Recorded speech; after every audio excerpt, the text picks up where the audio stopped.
കേരളം എങ്ങനെയാണ് ഈ ബജറ്റിന്റെ തലേനാൾ വരെ ഈ ബജറ്റിനെ നോക്കിക്കണ്ടത്?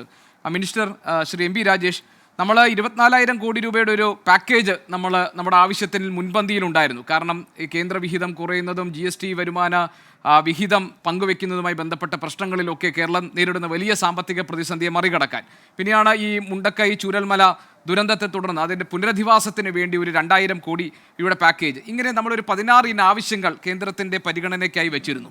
സാമ്പത്തിക സർവേയിൽ താങ്കൾക്ക് അറിയാമല്ലോ, സുസ്ഥിര വികസനത്തിന് കേരളത്തിന് അഭിനന്ദനം ഇന്നലത്തെ സാമ്പത്തിക സർവേയിലുണ്ട്. ഇന്ന് മറ്റൊരു സവിശേഷത കൂടിയുണ്ട്. ഇവിടെ നിന്ന് BJPയെ സംബന്ധിച്ച് ഒരു പൊളിറ്റിക്കൽ വിന്നിൽ ഒരു MP പോയ ഒരു അതിനുശേഷമുള്ള വരുന്ന ബജറ്റ് എന്നത് കൂടിയുണ്ട്. പിന്നെ നമ്മുടെ ഒരു കേന്ദ്രമന്ത്രിമാർ ജോർജ് കുര്യൻ എന്ന് പറഞ്ഞിരിക്കുന്നു, കേരളത്തിന് ഒരു പിന്നാക്കം നിൽക്കുന്ന സംസ്ഥാനമാണ് കേരളം എന്ന് പറഞ്ഞാൽ വേണമെങ്കിൽ പരിഗണിക്കപ്പെടും എന്നാണ്. അങ്ങനെ ഒരു കമൻറ്റും ഇന്ന് വന്നിട്ടുണ്ട്. അത് വളരെ വിവാദമാവുകയും ചെയ്തിട്ടുണ്ട്. എന്താണ് കേരളത്തിൻ്റെ ആവശ്യങ്ങൾ ഈ വിധം നിരാകരിക്കാൻ ഉണ്ടായ കാരണങ്ങൾ? താങ്കൾ എങ്ങനെ കാണും? ഞാൻ കേരളത്തിലേക്ക് വരാം. അതിനു മുമ്പ് ഇവിടെ തുടക്കത്തിൽ വളരെ കുറച്ചേ സംസാരിക്കാൻ, എനിക്കുള്ളൊരു അസൗകര്യം കൊണ്ട് സംസാരിക്കാൻ പറ്റിയുള്ളൂ. അതുകൊണ്ട് ഇവിടെ നടന്ന ചർച്ചകളുടെ അടിസ്ഥാനത്തിൽ എനിക്കുള്ള ഒരു വിയോജിപ്പ് ഇവിടെ രേഖപ്പെടുത്തേണ്ടതുണ്ട്. അത് ഗോപിയും പറഞ്ഞു, ബഹുമാന്യനായ എനിക്ക് വളരെ ആദരവുള്ള ശ്രീ ആദികേശവനും പറഞ്ഞു, ബജറ്റ് എക്സ്പാൻഷനറി ആണ് എന്നും പബ്ലിക് എക്സ്പെൻഡിച്ചർ വൻതോതിൽ വർദ്ധിപ്പിച്ചിട്ടുണ്ടെന്നും. വസ്തുതാപരമല്ലാതെ കണക്കുകൾ മറിച്ചാണ് കാണിക്കുന്നത്. യഥാർത്ഥത്തിൽ മോഡി ഗവൺമെൻറ് അധികാരത്തിൽ വന്ന ശേഷം നമുക്ക് കാണാൻ കഴിയുന്നത് 2020-21 മുതൽ GDPയുടെ ഒരു പെർസെൻറ്റേജ് എന്ന നിലയിൽ നോക്കിയാൽ ബജറ്റ് എക്സ്പെൻഡിച്ചർ, ടോട്ടൽ എക്സ്പെൻഡിച്ചർ കുറഞ്ഞുകൊണ്ടിരിക്കുന്ന പ്രവണതയാണ്. 2020-21 മുതൽ തന്നെയുണ്ട്. ആ പ്രവണത ഈ വർഷവും തുറന്നിരിക്കുന്നു. ഇപ്പോൾ 2024-25 നടപ്പ് വർഷത്തെ ടോട്ടൽ എക്സ്പെൻഡിച്ചർ GDPയുടെ ഒരു പെർസെൻറ്റേജ് എന്ന നിലയിൽ നോക്കിയാൽ 14.6%. അത് 14.2 കുറയുകയാണ് ഇപ്പോൾ ചെയ്തിട്ടുള്ളത് 25-26 ബജറ്റിൽ. അപ്പോൾ 0.4% കുറവാണ് ഉണ്ടായിട്ടുള്ളത്. അതുകൊണ്ട് എക്സ്പാൻഷനറി എന്ന വാദം തെറ്റാണ്. ഇനി അത് സാധൂകരിക്കുന്ന വേറെ ചില കണക്കുകൾ കൂടി ഞാൻ പറയാം. ഇപ്പോൾ ഭക്ഷ്യ സബ്സിഡി, കൃഷി അനുബന്ധ മേഖലകൾ, വിദ്യാഭ്യാസം, റൂറൽ ഡെവലപ്മെൻറ്റ്, സാമൂഹിക ക്ഷേമം, അർബൻ ഡെവലപ്മെൻറ്റ്, നഗരവികസനം, ഇതിനെല്ലാം കഴിഞ്ഞ നടപ്പ് വർഷത്തിൽ ബജറ്റ് കട്ടുണ്ടായിട്ടുണ്ട്. എത്രയാണോ ബജറ്റിൽ പറഞ്ഞത് അതിനേക്കാൾ വെട്ടിച്ചുരുക്കിയിട്ടുണ്ട്. റിവൈസ്ഡ് എസ്റ്റിമേറ്റ് വരുമ്പോൾ, പുതുക്കിയ കണക്കുകൾ വരുമ്പോൾ അത് വെട്ടിച്ചുരുക്കിയിട്ടുണ്ട്. ഇപ്പോൾ 25-26 കാണുന്നത് എന്താണ്? കഴിഞ്ഞ വർഷം എത്രയാണോ നീക്കി വെച്ചത് അത് തന്നെയാണ് വെച്ചിട്ടുള്ളത്. അത് തന്നെ സെയിമാണ്. അപ്പോൾ കഴിഞ്ഞ വർഷം വെച്ചത് തന്നെ ഇത്തവണ നീക്കി വെച്ചു. കഴിഞ്ഞ വർഷം ബജറ്റിൽ വെച്ചത് റിവൈസ്ഡ് എസ്റ്റിമേറ്റ് വന്നപ്പോൾ വെട്ടിച്ചുരുക്കിയിട്ടുണ്ട്. അപ്പോൾ വെട്ടിച്ചുരുക്കുന്ന പ്രവണതയാണ്, ചെലവ് വെട്ടിച്ചുരുക്കുന്ന പ്രവണതയാണ് ഈ ഗവൺമെൻറ് ഉടനീളം തുടരുന്നത്. അത് ഈ ബജറ്റിലുമുണ്ട്. പിന്നെ ഇപ്പോൾ ഭക്ഷ്യ സബ്സിഡിയുടെ കാര്യം എടുത്താൽ ബജറ്റിൽ 2.5 ലക്ഷമാണ് 24-25 വെച്ചിട്ടുണ്ടായിരുന്നത്. 2.5 ലക്ഷം 7,830 കോടി കുറച്ചാണ് ചെലവഴിച്ചത്.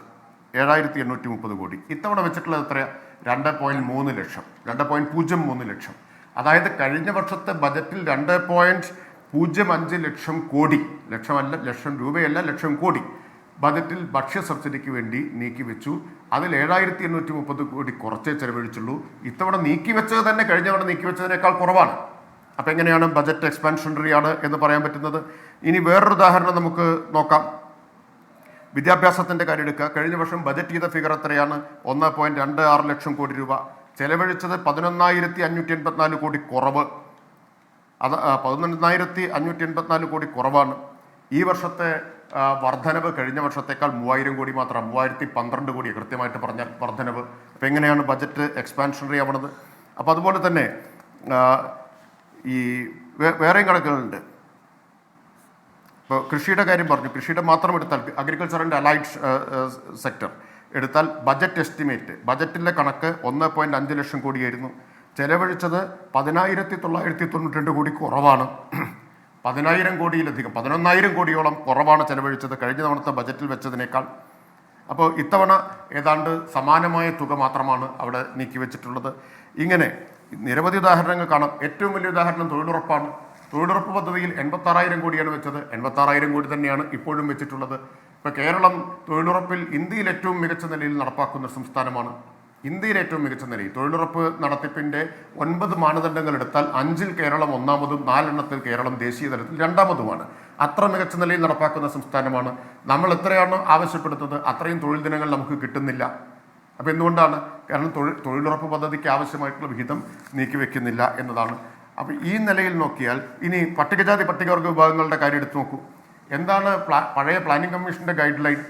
ഈ ജനസംഖ്യാനുപാതികമായിട്ട് SC ST ജനവിഭാഗങ്ങളുടെ ജനസംഖ്യാനുപാതികമായിട്ടുള്ള വിഹിതം ബജറ്റിൽ വേണമെന്നാണ്. അങ്ങനെ നോക്കുമ്പോൾ 8%, 16% വരണം. എത്രയാണ് നീക്കിവെച്ചിട്ടുള്ളത്? 3.4%, 2.6%മാണ് നീക്കിവെച്ചിട്ടുള്ളത്.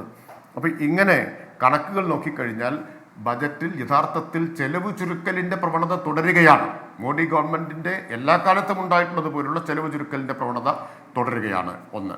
രണ്ടാമത്തെ കാര്യം, ഈ നേരത്തെ പറഞ്ഞ ഇൻകം ടാക്സ് പരിധി ഉയർത്തിയതിന്റെ ഫലമായി 1 ലക്ഷം രൂപയുടെ നഷ്ടം ഗവൺമെന്റിനുണ്ടാവുന്നു. ഖജനാവിന് 1 ലക്ഷം കോടി രൂപയുടെ നഷ്ടം ഉണ്ടാവുന്നു. ഈ 1 ലക്ഷം കോടി രൂപയുടെ ലാഭം ആർക്കാണ് ഉണ്ടാവുന്നത്? 2% പേർക്ക്.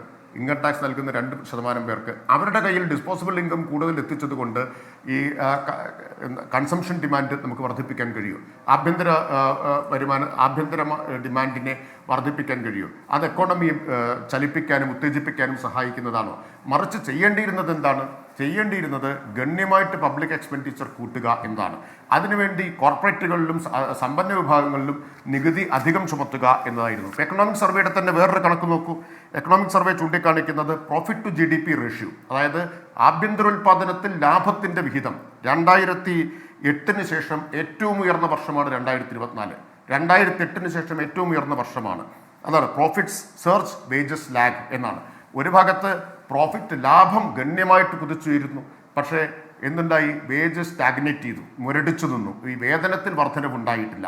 അതാണ് ഈ ഡിമാൻഡ് വർദ്ധിക്കാതിരിക്കുന്നതിനുള്ള കാരണം. ആളുകളുടെ കയ്യിൽ കൂലി വരുമാനവും ഒക്കെ വർദ്ധിക്കുമ്പോഴാണ് അവരുടെ ആഭ്യന്തര ഡിമാൻഡ് വർദ്ധിക്കുക. അപ്പോഴാണ് ചരക്കുകൾക്കും സേവനങ്ങൾക്കും വേണ്ടിയിട്ടുള്ള ഡിമാൻഡ് വർദ്ധിക്കുക. അപ്പോൾ അതുണ്ടായിട്ടില്ല എന്നതാണ്. അതിന് പരിഹാരമായിട്ട് 2% കയ്യിൽ നികുതി പരിധി ഉയർത്തി കൂടുതൽ പണം എത്തിച്ചത് കൊണ്ടാവില്ല എന്ന് കാണണം. അതാ ഞാൻ തുടക്കത്തിൽ പറഞ്ഞത്. രോഗത്തെ അപ്പൊ അതുകൊണ്ട് ഈ പറഞ്ഞ പ്രതീതി ശരിയല്ല എന്നതാണ് ഒന്ന്. ഇനി കേരളത്തിലേക്ക് വന്നാലോ? കേരളം 24,000 കോടിയുടെ പ്രത്യേക പാക്കേജ് ആവശ്യപ്പെട്ടു. ഒന്നും കേരളത്തിന് ലഭിച്ചില്ല. വിഴിഞ്ഞം അന്താരാഷ്ട്ര തലത്തിൽ പ്രാധാന്യമുള്ളതാണ്. ദേശീയ തലത്തിൽ നമ്മുടെ രാജ്യത്തിനാകെ പ്രയോജനം കിട്ടുന്ന ഒന്നാണ് വിഴിഞ്ഞം തുറമുഖം. ആ പ്രാധാന്യത്തിനനുസരിച്ച് ഒരു പരിഗണനയും വിഴിഞ്ഞം തുറമുഖത്തിന് ഉണ്ടായിട്ടില്ല. മേപ്പാടി ചൂരൽമല ദുരന്തം ഈ ഹൃദയഭേദകമായിട്ടുള്ള ദുരന്തമാണ്. രാജ്യത്തെ തന്നെ പിടിച്ചുലച്ചതാണ്. പ്രധാനമന്ത്രി നേരിട്ട് വന്നു, പക്ഷേ അതിനും ആ ഒരു പരിഗണനയും കിട്ടിയിട്ടില്ല എന്ന് കാണണം. നെല്ല്, റബ്ബർ, അതുപോലെ തന്നെ നാളികേരം ഇവയുടെ വികസനത്തിന് വേണ്ടി സംസ്ഥാനം സമർപ്പിച്ച പദ്ധതികൾക്കൊന്നും ഒരു പരിഗണനയും ലഭിച്ചിട്ടില്ല എന്ന് നമ്മൾ കാണണം കാർഷിക മേഖലയിൽ. ഇനി സംസ്ഥാനങ്ങൾക്ക് കാപ്പക്സിന് നീക്കിവെച്ചിട്ടുള്ളത് ഏതാണ്ട് 25 ലക്ഷം കോടിയോ മറ്റോ ആണ്. കുറഞ്ഞ പലിശയ്ക്ക് കാപ്പക്സ് ഫണ്ട്. കേരളത്തിന് 40,000 കോടി പോലും കിട്ടുന്നില്ല. ഇനി ഇത് അനുവദിക്കണമെങ്കിൽ തന്നെ ഉപാധികൾ മുന്നോട്ട് വയ്ക്കുകയാണ്. എന്താണ് ഉപാധി? ഉപാധി ഒന്ന് ബ്രാൻഡിംഗ് ഉപാധിയാണ്. രണ്ടാമത്തേത് പരിഷ്കാരങ്ങൾ. കേന്ദ്ര സർക്കാർ നടപ്പാക്കുന്ന അതേ സാമ്പത്തിക പരിഷ്കാരം. അതായത് ഓരോ പാർട്ടികളാണല്ലോ. കേരളത്തിൽ ഇടതുപക്ഷം, മറ്റു പല സംസ്ഥാനങ്ങളിൽ മറ്റു പാർട്ടികൾ അവർക്ക് അവരുടെ നയം നടപ്പാക്കാൻ പറ്റാത്ത തരത്തിൽ ഈ കാപ്പക്സ് ഫണ്ട് ലഭിക്കണമെങ്കിൽ ഞങ്ങൾ പറയുന്ന നയം സ്വകാര്യവൽക്കരണം ഉൾപ്പെടെയുള്ളവ നടപ്പാക്കണം എന്ന്. ഈ ബജറ്റിൽ തന്നെ 100% FDI ഇൻഷുറൻസ് മേഖലയിൽ അനുവദിച്ചിട്ടുണ്ട്. അപ്പം അത്തരത്തിലുള്ള ഉപാധികൾ സ്വകാര്യവൽക്കരണം അവർ തുടരുമ്പോൾ ആ സ്വകാര്യവൽക്കരണത്തിന് അനുസൃതമായിട്ടുള്ള നയങ്ങൾ നടപ്പാക്കിയാൽ മാത്രമേ കാപ്പക്സ് ഫണ്ട് കൊടുക്കൂ, അതുപോലെ തന്നെ ബ്രാൻഡിങ് നടപ്പാക്കിയാൽ മാത്രമേ കൊടുക്കൂ എന്നുള്ള വ്യവസ്ഥകൾ വെക്കുന്നു. ഇവിടെ കേരളം കൈവരിച്ച പുരോഗതിയെ ഇപ്പോൾ എക്കണോമിക് സർവേയിൽ കേരളത്തെ പ്രശംസിച്ചല്ലോ. ഞാൻ ഇന്ന് കൗതുകത്തോടെ നോക്കിയ കാര്യം നമ്മുടെ നാട്ടിലെ മാധ്യമങ്ങൾ, പത്രങ്ങളൊക്കെ അത് കൊടുക്കുമോ ഇല്ലയോ എന്നുള്ളതായിരുന്നു. ഭാഗ്യത്തിന് എല്ലാ മാധ്യമങ്ങളും പത്രങ്ങളും ഇത് കൊടുത്തിട്ടുണ്ട്. കേരളത്തിന് വലിയ അംഗീകാരമാണ് കിട്ടിയത്. ഇപ്പം നമ്മുടെ ഹരിതകർമ്മ സേനയെക്കുറിച്ച് എക്കണോമിക് സർവേയിൽ വളരെ അഭിനന്ദനാർഹമായിട്ടുള്ള പരാമർശങ്ങളുണ്ട്.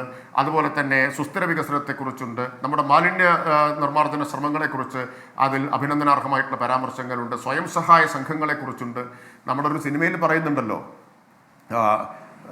മീശമാധവനിലാണ് എന്നു ജാമ്യത്തിൽ ഇറക്കിയപ്പോൾ പോക്കറ്റിൽ വക്കീല് കക്ഷിയുടെ പോക്കറ്റിൽ നോക്കിയിട്ട് നന്ദി മാത്രമേ ഉള്ളല്ലേ എന്ന് പറയുന്നില്ലേ. അഭിനന്ദനം മാത്രമേ കേരളത്തിനുള്ളൂ. കേരളത്തിന് ഒരു പരിഗണനയും തന്നില്ല എന്ന് മാത്രമല്ല ക്രൂരമായി കേരളത്തെ അവഗണിക്കുന്ന